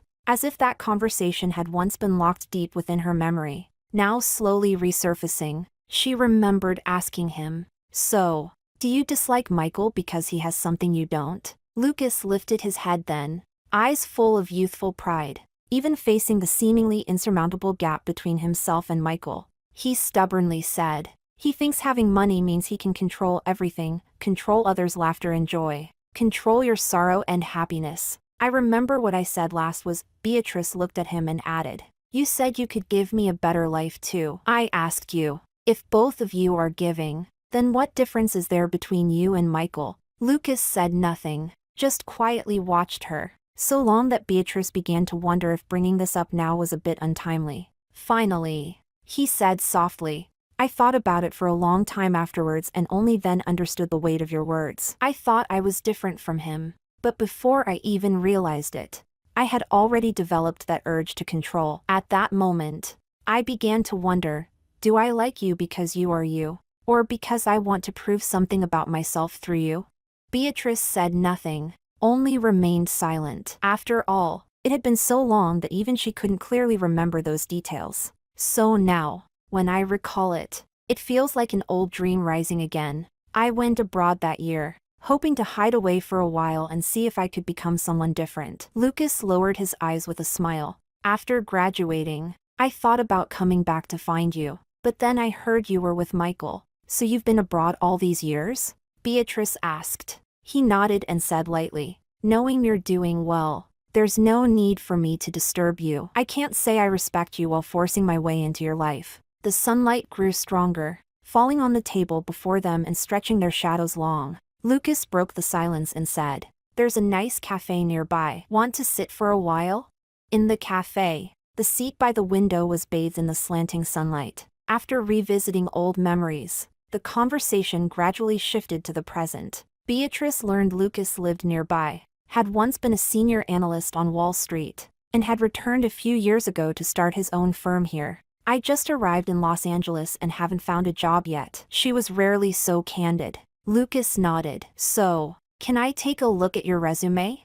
If you don't mind, I can be your first no-charge consultant." She looked at him and suddenly smiled. "Then I won't hold back. It's up to you." He lifted his coffee cup, his gaze resting on her face with a hint of a smile. "This time, I won't try to save you with love. You don't have to pretend to be happy for me, nor change yourself to meet my expectations. If possible, I hope it's for yourself." Chapter 18. With Lucas's guidance and countless revisions, Beatrice finally submitted the first truly meaningful resume of her life. It was the first time she had so clearly and solemnly expressed who I am and what I can do in a document. Sending it out into the unknown, Lucas suggested she apply to a leading financial institution, an opportunity Beatrice had never even dared to imagine before. "Can I really do this?" She hesitated, but Lucas just smiled and said, "How will you know unless you try?" She didn't hold out much hope.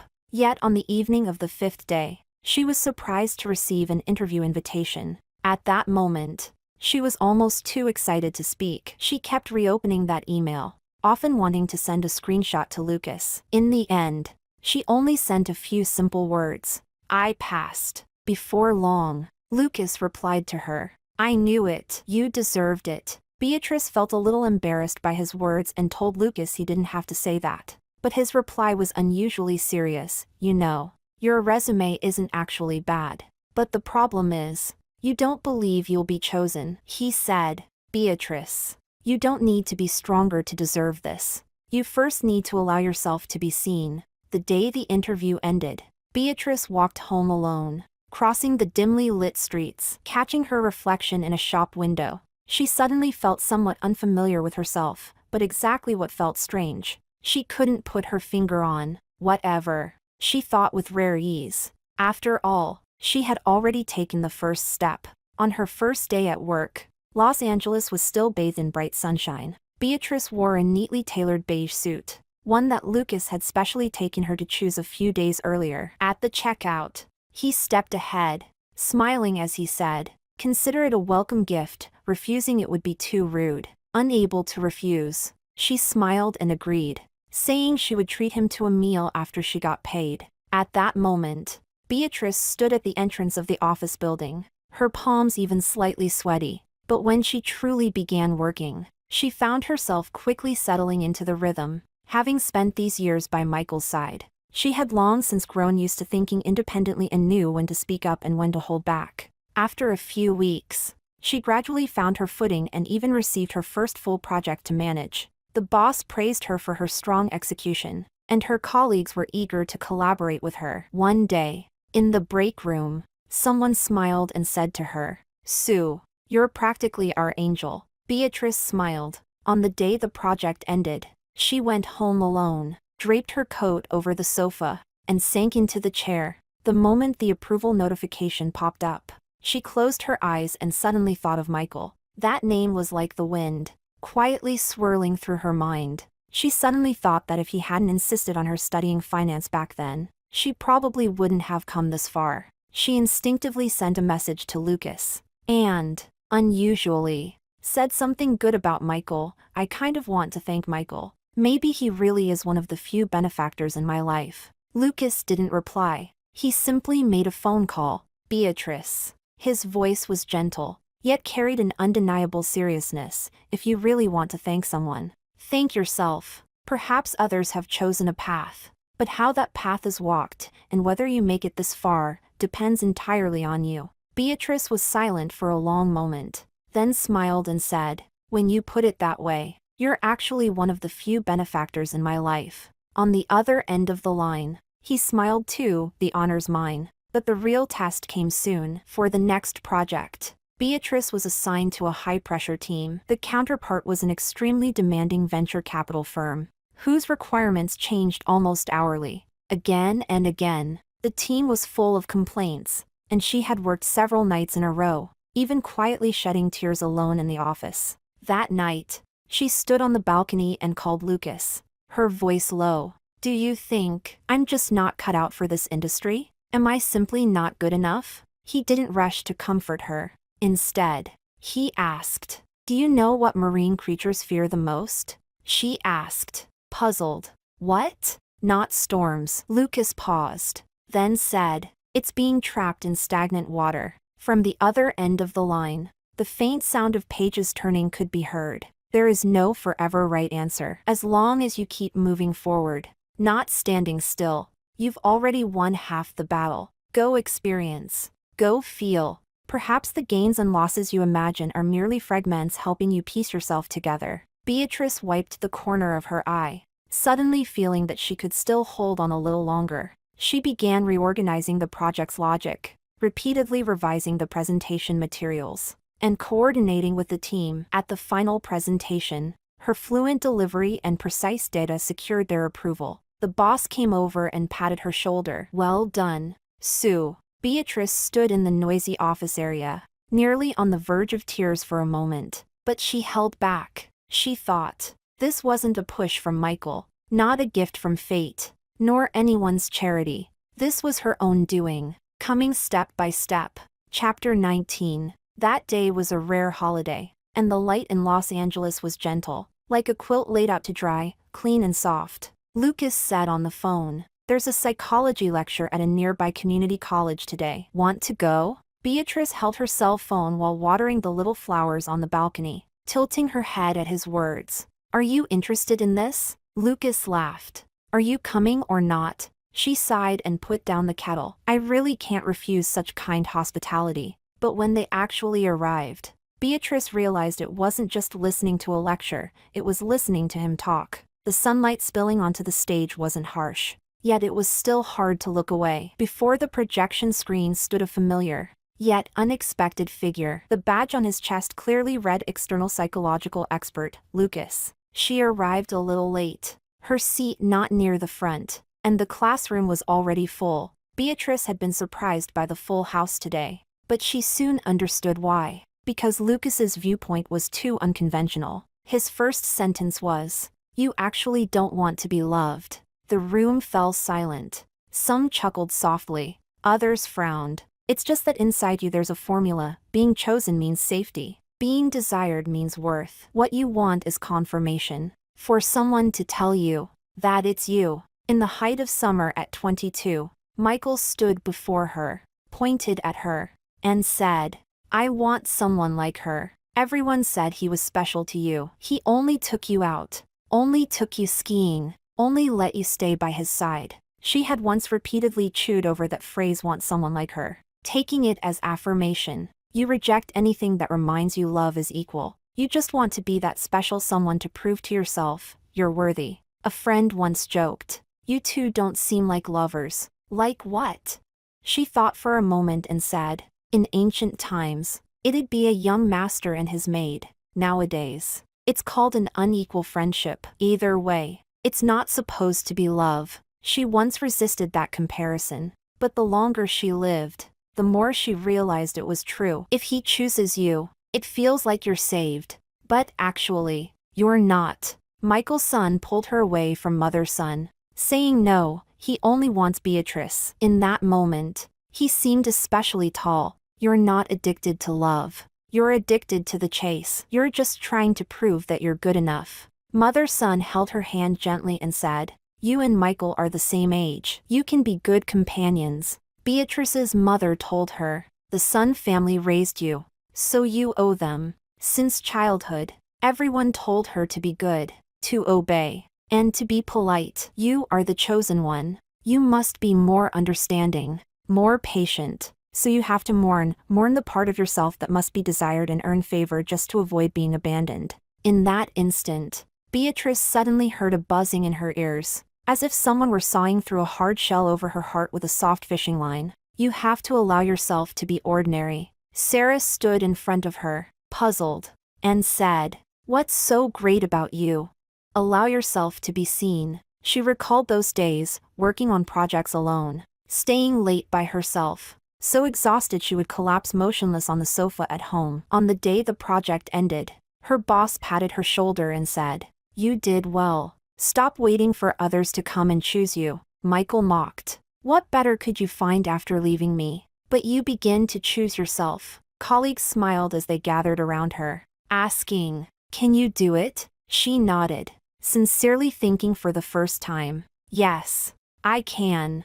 When love no longer springs from pain, you ask yourself, what is it like? Lucas lowered his voice. Chapter 20. In the hall, someone quietly shed tears. Beatrice had just come to her senses, realizing she had been sitting in this classroom all along, rather than reliving that life, returning to that past that once engulfed her in heaviness and nearly led to her ruin. Finally, Lucas spoke slowly. I cannot heal anyone. The only one who can heal you is yourself. My purpose is simply to tell you that you deserve to be seen, that you deserve to be understood. After the lecture ended, the crowd surged. Lucas was waiting for her just outside. The Los Angeles breeze blew gently. The sunset like soft golden bubbles scattered everywhere. They walked home side by side. Lucas looked at her and asked, how was it? Beatrice tilted her head and smiled. I never would have guessed. Lucas, that besides masterminding on Wall Street, you'd also be preaching from the podium. He shook his head softly. That's not what I meant. Then what is it? I'm asking you, have I become a different person? Just like I said back then. He looked at her. Beatrice was momentarily taken aback. Then she smiled faintly. Of course. Then may I hear your answer once more? What? I like you. Would you consider being with me? Lucas said sincerely and firmly. Maybe we won't attend the same university anymore, but from now on, we. This sentence seemed to strike a part of Beatrice's heart she'd rather not face. She felt a little lost. Her first instinct was to step back and interrupt him before he finished speaking, her tone even somewhat urgent. Lucas, actually, I'm not as good as you think. He chuckled, looking at her. Beatrice, whether you like me is something I should be worrying about. These past few years I've done nothing, just followed Michael around every day. No career, no friends, not even a sense of self. I'm nothing. All I have is him. You're wonderful. You deserve better, not someone like me. Stop. Lucas interrupted her. He stepped closer and suddenly embraced her, gently resting his chin on her shoulder. Beatrice stiffened, instinctively trying to pull away, but he gently held her. But you are the best. She stammered. No. Lucas released her and stood upright, gripping her shoulder with steady eyes. Beatrice, tell me you're okay." She turned her face away, remaining silent. "Tell me you're the best. Right now." He didn't let go. Both his tone and his grip remained steady, like a ballast stone, firmly supporting the wavering parts of her heart. The wind swept through the street. She looked into his eyes, finally clutching something tangible, her voice a little hoarse. "I am fine." "Say it again." "I'm fine." Lucas laughed. That smile was pure and clear, like the brightest ray of light after the rain. He said, "You are good." Chapter 21. Michael had thought that Beatrice's leaving was just a momentary mood. He knew her too well, that obedient, almost timid Beatrice. For so many years, she had never truly defied his will, so he wondered, where could she possibly have gone?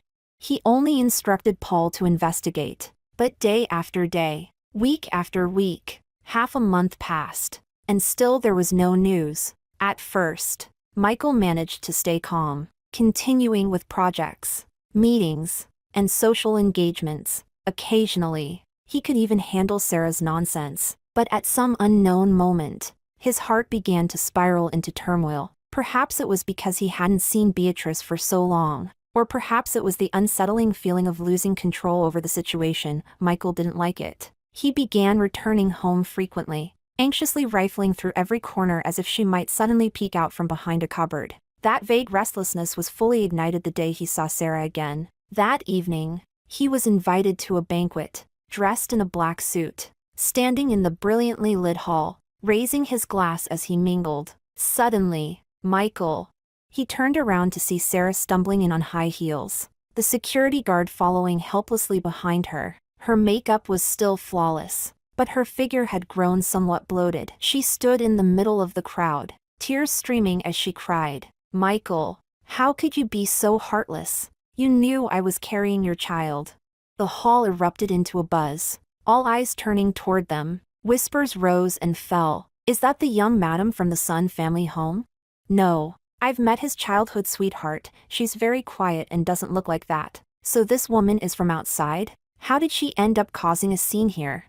Michael's face darkened instantly, and the atmosphere around him suddenly grew colder. He grabbed Sarah's arm, practically dragging her away from the scene. "What exactly do you want?" He clenched his teeth and lowered his voice, his tone cold. Tears welled in Sarah's eyes as she pleaded with a mixture of hurt and desperation. "I know I was wrong. Please don't ignore me. I haven't been able to eat or sleep lately, and the baby is barely growing." Sarah. Michael, completely losing patience, shook off her hand with force. "I was clear enough last time." But she still tried to leap at him, clutching him pleadingly. "You clearly said back then, get lost." Michael shoved her fiercely, but she didn't notice the sharp-edged low table behind her. Sarah's body hit it hard, and the next moment, she collapsed to the floor, clutching her stomach and crying out in pain. Michael frowned. "Stop pretending." But Sarah's voice grew weaker, her face slowly paling. He finally realized something was wrong. Looking down, blood was streaming from between her legs. Michael's expression changed abruptly. "Someone, come." In the hospital corridor, he chain-smoked. When the doctor came out, he stubbed out his cigarette and asked coldly, "How is it?" The doctor sighed. "We couldn't save the child." Chapter 22.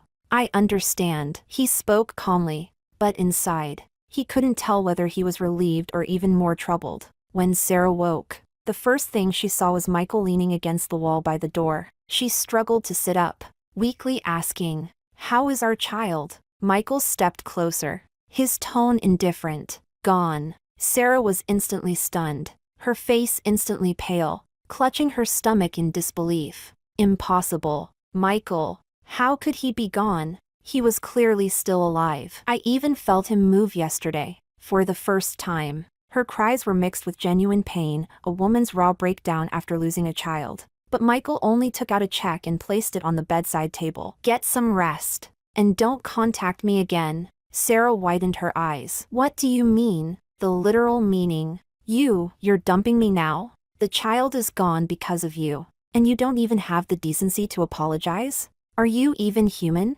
Sarah, hysterical, crying and shouting, at first still blaming, perhaps because Michael's expression was too calm. almost cold. At that moment, she finally saw through this man's true feelings with a life long since lost. Love turned to hatred.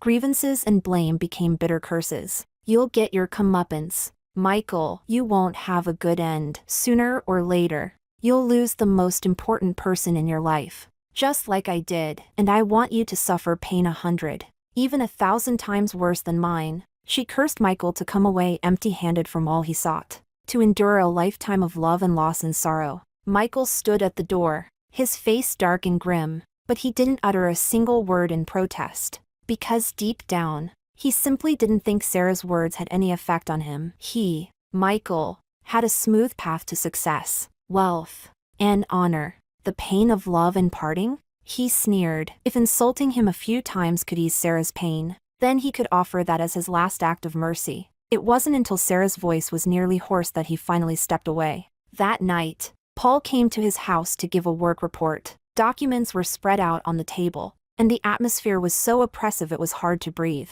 Where is he? Michael only cares about this. Paul lowering his head.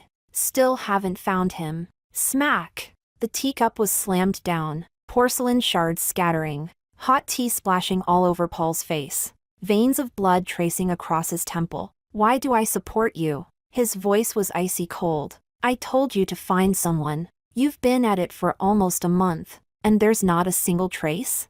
Paul silently lowered his head, saying nothing. Michael looked at him, eyes full of menace. You tell me, where could she go? She's alone. No money, no car. How could she possibly escape my grasp? Chapter 23. Paul remained as silent as ever. He kept his head down, like a frostbitten stone, neither defending himself nor making a sound. Michael was trembling with anger, but in the end could only sneer coldly and grit his teeth, saying, "Get lost. If you can't find her, you go too." Paul replied quietly and turned to leave. The door closed softly, cutting off the stifled anger inside the room. He stepped out of Michael's villa and stood in the night breeze for a long time. Finally, he raised his hand to wipe the still bleeding wound on his temple, wondering if Miss Beatrice had already started a new life by now. Early the next morning, a delivery was handed to Michael. He had just finished a meeting and casually tore it open. Inside was a divorce agreement, the paper still cold to the touch. Black ink on white, familiar handwriting. Even his name was neatly signed. Michael stood up abruptly, his mind exploding with a thunderous roar. Without his consent, how could Beatrice possibly have managed all this alone? He closed his eyes, instantly thinking of one person. Then, he suddenly stood up and walked out. In the courtyard of the old house, the sunlight was perfect. Mother Sun, as usual, was trimming the flower branches on the living room balcony, dressed in a pale blue cheongsam, her expression calm and serene like still water. She heard footsteps but didn't look up, continuing to tend the pot of moth orchids. Michael strode in, a chill trailing him, and stood before her. "It's you, isn't it?" He fixed his gaze on his mother, his voice low and laced with suppressed anger. "Beatrice's departure was your doing." Mother Sun didn't turn around, only slowly lowered the scissors in her hand, saying calmly, "It's not too late for you to realize this. What right do you have to do this?" Michael seething with anger. "She is my. You don't even love her." Mother Sun cut him off calmly. "Isn't it better for you that she left?" Michael throat moving, mouth opening, but no sound came out. After a moment, he whispered softly, "What right do you have to do this?" "Because I am your mother." She turned, her eyes and brows bearing her usual elegance, but also the calm authority befitting the matriarch of the Sun family home. "Do you really care for her that much?" Mother Sun eyes sharp and piercing. Michael paused in surprise, then said coldly, "I don't like her. She's just someone I keep around." Mother Sun's eyes suddenly grew cold as she raised her hand. Slap! A sharp sound landed heavily on Michael's face. It was the first time she had struck the son she always cherished. Michael stared at her in disbelief, speechless for a long moment. Mother Sun's voice trembled slightly, yet every word was clear. "This slap is for Beatrice and for myself. I've failed as a mother, raising someone like you, a bastard who doesn't even dare admit whether he loves or hates. You say she's ordinary, dull, and utterly worthless, but what about you?" She challenged him. You don't dare admit you love her, yet you cling to her tightly, refusing to let go. Are you tormenting her? Or yourself? Michael's fingers hanging by his side trembled slightly. Mother-son looked at him, her eyes no longer gentle. You say she's your possession, but from where I stand, it's you who can't live without her. He spun around abruptly, unwilling to listen any longer. After all I've told you, you're still going to look for her? Mother-son's voice came from behind. Michael said nothing. Take your arrogance and conceit and get out of here. Michael didn't look back and walked straight out of the old house. This time, Michael didn't go looking for Paul. He sought out another group. And within a day, news came through. Los Angeles. She is in Los Angeles. Michael threw the report onto the desk. His eyes filled with an intense, inescapable hatred. He clenched his teeth, his expression completely dark. He finally understood who had been deceiving him. But he didn't care. All he wanted now was to see her, right away. Michael immediately booked the earliest flight to Los Angeles, carrying nothing but the clothes on his back. Just before boarding, he opened his cell phone, lingering on a chat window long untouched, wanting to say something but unable to type a single word. In the end, he only sent a message to Paul. I will bring her back. Chapter 24. Los Angeles. Bathed in clear, bright sunlight, Michael stood in the crowd and spotted her instantly. Beatrice wore a light camel trench coat, her long hair casually tied up. Standing beside an unfamiliar man, they stood shoulder to shoulder, their movements intimate, as if they were gazing at something interesting in the shop window. The man would occasionally whisper something softly, and she would respond with a gentle smile. That smile was the most familiar image in his memory. It was also the most piercing scene in the present. Michael's knuckles suddenly tightened, his gaze darkening. At that moment, he even felt an urge to lunge forward and grab her by the neck, to make it clear to her who she belonged to, whose hands held her fate. Whether he loved her or not, she could belong to no one else. Between them, the only one who could leave was him. What right did she have to fall for someone else? Michael took a deep breath, struggling to hold back the rising emotions. He knew that for now, the goal was to bring her back first. So he stepped forward, his tone unusually gentle. Beatrice. Hearing this familiar name, Beatrice turned around.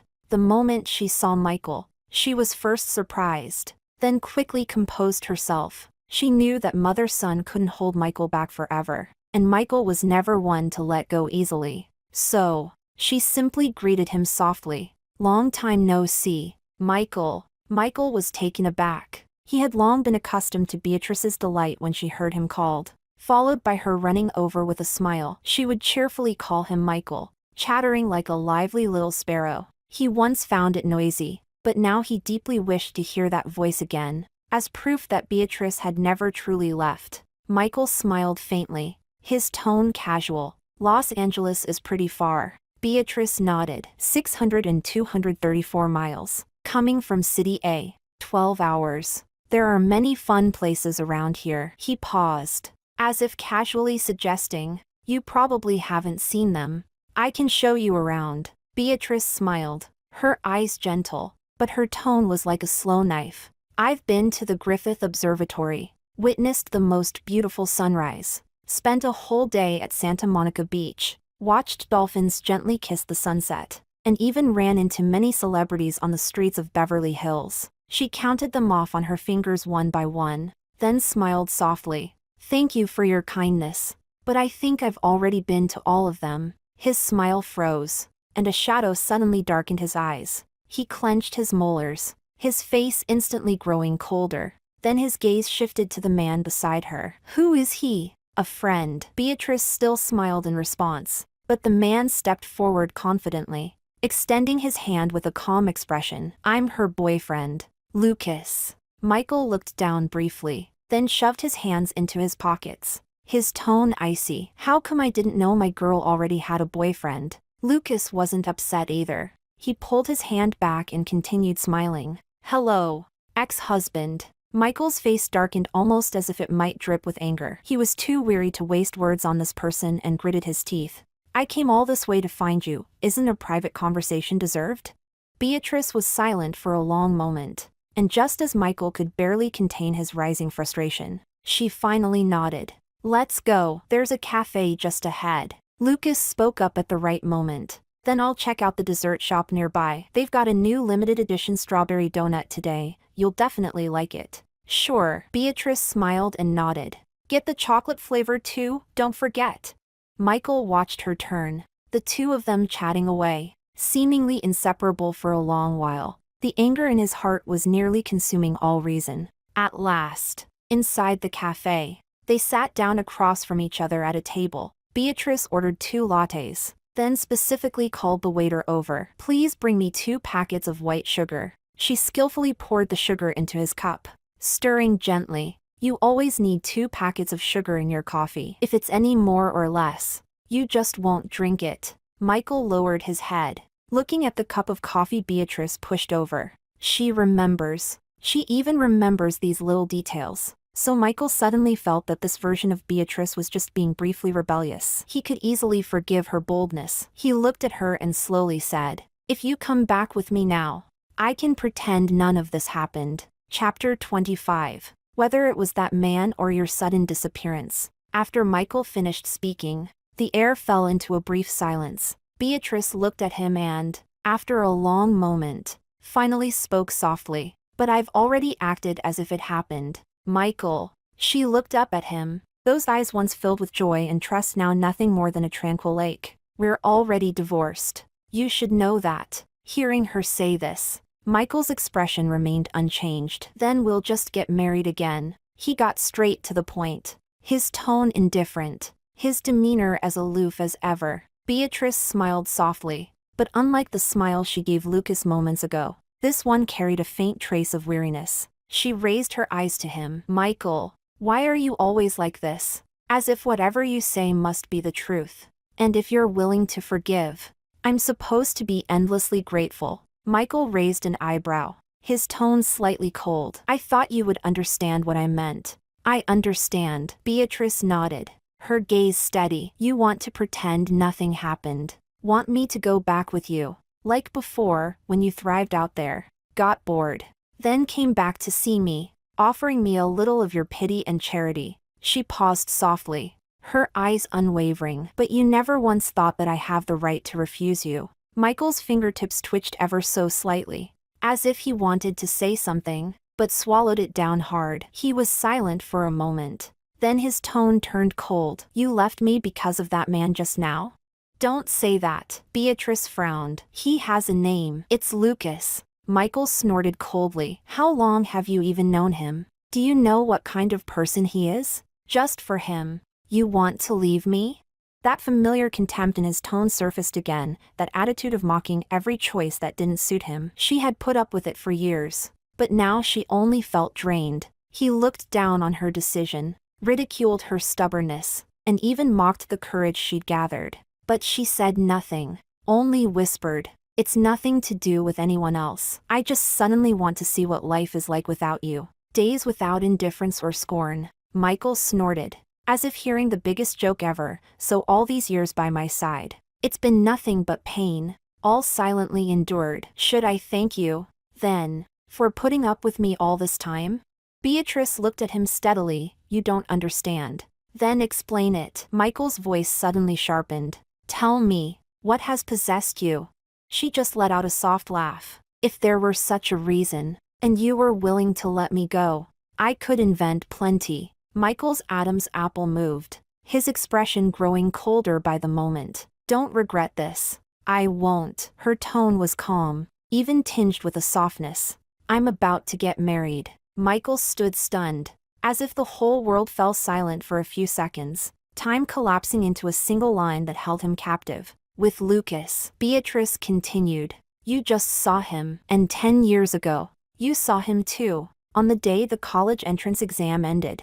He confessed to me, and you walked in on us. You were so furious, that was the first time I saw you smoke. You said everything I have is because of the Sun family home, and I shouldn't entangle myself with anyone else. Michael felt his thoughts scatter instantly, like a meadow scorched by the sun, restless, cracked, beyond repair. He swallowed slightly and asked in a low voice, It's good that you know, but then why? I believed everything I said to you back then without question. Beatrice's voice seemed to drift away. But looking back now, I think you were wrong. I entered the Sun family home at your mother's behest. Yes, I used money from the Sun family home. But all these years, I've stayed by your side, cared for you, managed every little thing around you. I'm no different from the nanny, am I? So, you want to settle the emotional accounts between us after all these years?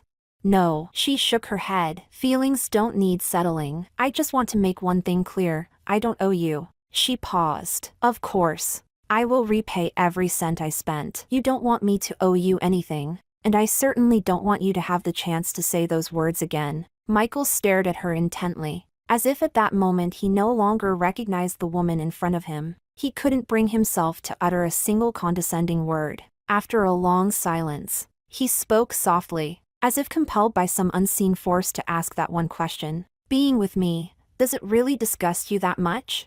He remembered that argument, the phrase she uttered in the calmest voice, Michael, you're disgusting, like a thorn, lodged in his heart for so long that he finally couldn't hold it in and asked aloud. Beatrice didn't answer, only gave him a faint smile, a smile that had too many meanings Michael couldn't understand. Michael, let's part on good terms, okay?